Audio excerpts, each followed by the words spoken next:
Heather, congratulations on being named a collegiate national women's team coach once again. This is not new territory for you. You've done this before. You've obviously earned the right to be there, but it's still special each and every time you do it. What's going to make this experience unique this time around? Yeah, thanks. I appreciate it. It is always special and exciting when you get that call, especially when it's from Coach Karai inviting you to be a part of any sort of arm of the national team. So I'm excited to be in the gym and to work with some of those great coaches. I'm going to be an assistant coach with the collegiate national team and work under Michelle Chapman-Smith. She's a great coach. So I'm excited to get in the gym and be around 20 of the best collegiate players in the country and learn and grow right along with them. And you're not alone. You take two of your players, which is exciting. Kate Pryor, a sophomore, and then Erin Livingston. They made the team, 2 of 20. Yeah, I'm super excited for Erin and Kate. You know, we took a large group at that tryout in February, and Erin and Kate had the opportunity to work with Karch and his staff at that tryout, and were identified as some players they want to get in the program. And so I'm excited to travel with them, to be an assistant, and have them be coached by other coaches and to learn from other players. And it's just it's a great vibe when you get in the national team, Jim. This is a little bit different setup. This isn't like a true foreign tour where you're competing across the pond.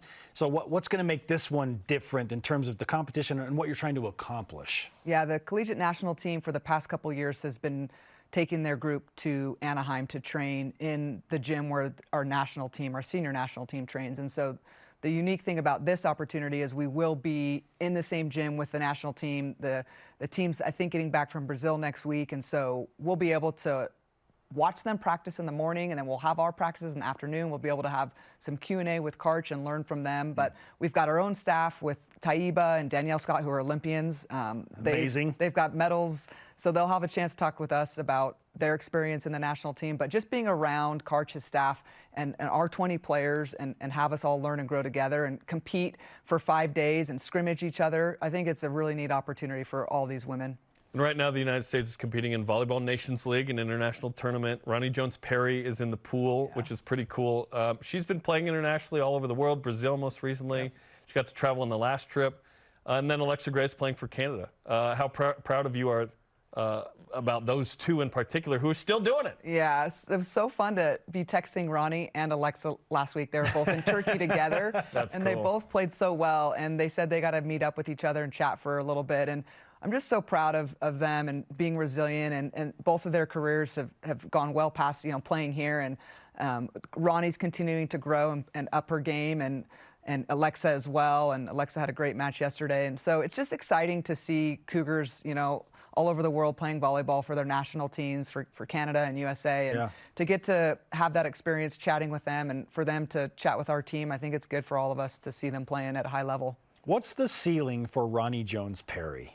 Yeah, I think, the sky's the limit for Ronnie. I think she's got that determination, that hard work, again, resiliency. She's been done for 5 years, and she's just getting her chance to get on the senior women's national team roster. And that shows her resilience and her patience and loving her craft and just being a learner. And so I'm going to hang out with her next week in Anaheim and pick her brain. But I think she can, the ceiling's really high for her. She can accomplish whatever she wants, and I know she's having a fun time. Love to watch her in the Olympics at some point. That'd be fun. Cool. Erin Livingston, kind of the next dynamic outside hitter who's going to make this collegiate team, which is exciting. How have you seen her develop, especially last year playing 6 rotations? Yeah, well, it started last summer. She was on the collegiate national team and went and did the same thing. So she's a 2-time college national team participant. And so she really took last summer and just dove right in last fall with confidence, and it just keeps growing, and she's getting more comfortable playing 6 rotations, and I think she's really accepting her role and wants to be great. And I think this summer and this experience with the collegiate national team is going to help her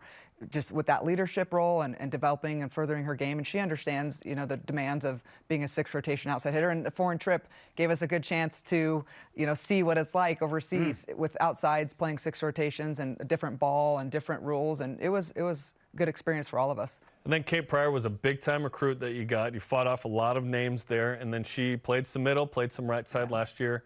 What's in her future? Yeah, I think Kate, she's such a physical player with a great arm, with great energy, great enthusiasm, and she's so coachable. She really can accomplish whatever she wants, whatever position she plays. She's been so open to doing whatever we've asked of her, and I think that served her well at the tryouts, that she was able to kind of be flexible. But they're looking at her, in the opposite, and but she's just so open and wants to get as good as she can, and she's got a bright future. So we're excited about both those being with the USA next week. And there are a lot of moving parts here. European tours, you got a couple of players with the women's collegiate national team. Uneventful summer for you, Heather. All to get ready for what's going to be a really fun early season, which features a powerhouse in Pitt for the third time in 4 years. How did that matchup come to be?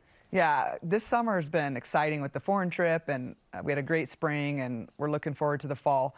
We're excited about our non-conference schedule, and it's going to be tough for us. So we've been committed to the Montana tournament. Allison does a great job at Montana for quite a while. We had 3 teams, UT, RGV, Montana, and ourselves, and they were looking for a 4th team, and Pitt reached out to Allison and asked if they could join, and so she reached out to us and asked what we thought about playing Pitt, and we just looked at each other in the offices, and we saw some of the girls, and we were like, well, Pitt's not coming to Provo, and we're not going to Pittsburgh, so why not meet up in Montana and play again? So that's how that came about. We're excited about that whole tournament, and I think it's great for our team, and the challenge is going to be there, and not only that, but the next week to host a tournament with some great teams, and Washington State, who returns almost all their starters. They're going to be really good, and Towson. It's a great non-conference. You got the local Utah teams that are always a challenge and have rivalries there and are super exciting. So it's going to be tough. They say it's hard to beat a team 4 times, so this is the year against All right. Pitt. Let's go.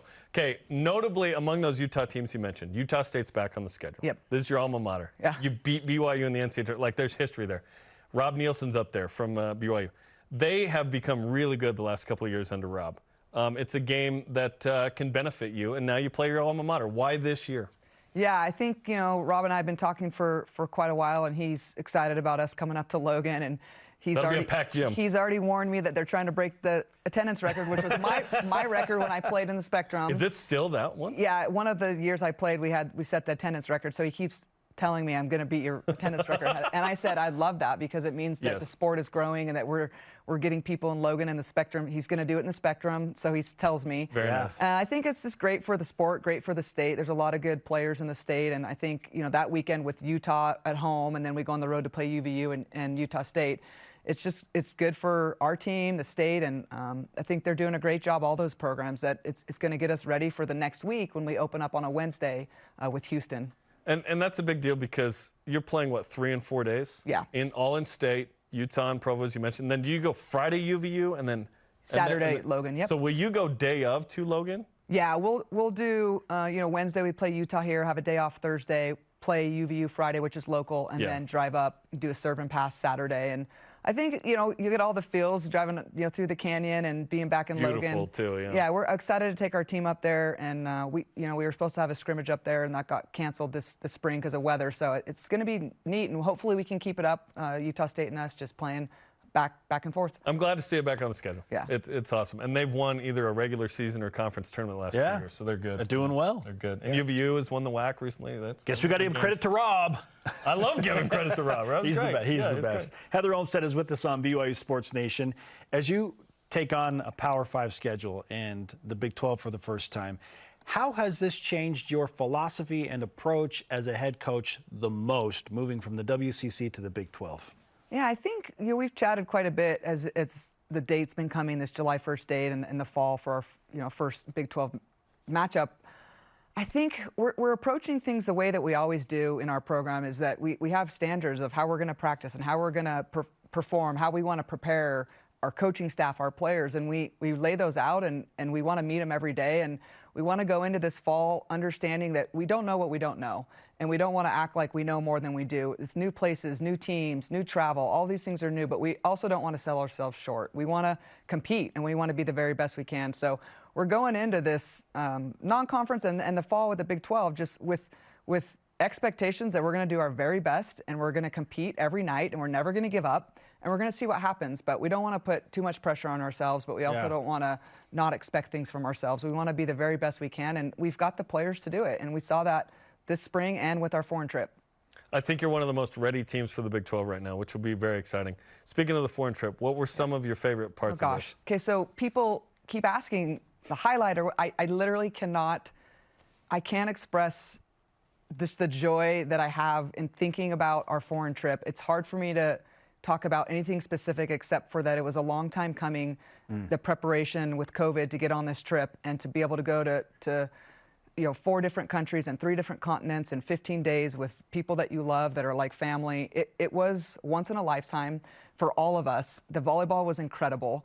I mean, playing the Egyptian senior national team with jet lag is no joke. It was hard. So fun because we used it as an opportunity to say, hey, that was really hard what we just did on no sleep and not, different food. You can handle at West Virginia the day before Thanksgiving. Things we're going to lean on. We're going to lean on the whole season, and the volleyball kept getting, more challenging, and we kept getting better in Turkey and playing, these professional teams and ending with the U19 team in Greece, and it was fantastic, and I can't highlight anything except that we're so grateful it happened. We got to spend time together, and we hope it serves us well this fall. And that's the purpose of having these opportunities to go to these unique places with the people that you're going to go to battle with this fall. And we need challenges, and we need to know that we can overcome it, and we had that. What an experience. Yeah, if you ever get in a tough scenario and the girls just are these great women, they look tired. Remember Turkey! Egyptian jet lag. Yeah. Like, it's like, you're right, we can do anything. Well, it's funny because we were chatting, I think it was Whitney Larness was like, oh man, that flight to Morgantown's going to feel like easy after flying, to Paris and then to Cairo. And so they're already having those conversations where we already are talking ourselves into, hey, flying to Florida is no big deal. Flying to Morgantown's no big deal. Having a couple of these charters, we're getting some charters this year. Awesome. We're so grateful. We're so blessed to have these opportunities. And when you see different parts of the world and how people live and how grateful they are, it just makes you appreciate, number one, what you have and being part of the United States of America. And it's why it's a privilege to go coach for USA after you experience places all over the world. But it was great. Well-deserved treatment for an outstanding group of women. Yeah. Can't wait to watch you and your team compete. And good luck with the women's collegiate national team as well. Thank you very much. We appreciate it.